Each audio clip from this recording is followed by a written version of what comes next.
Ito ata yung nadaanan ko nung isang gabi. Tulak po ng droga, timbog sa Pantal, Dagupan City. 37,000 halaga ng shabu na kumpiska. Para sa detalye ng police report na yan, kasama natin Idol Aaron Velgas. 104.7 IFM Report.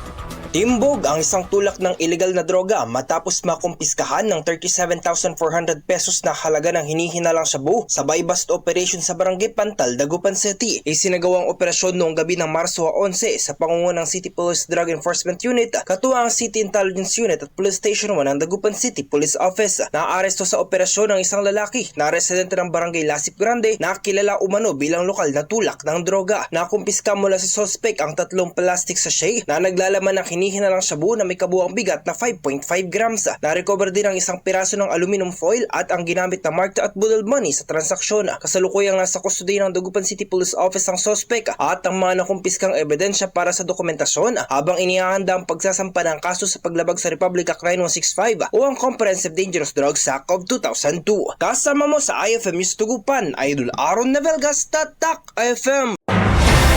IFM News. IFM News. IFM News.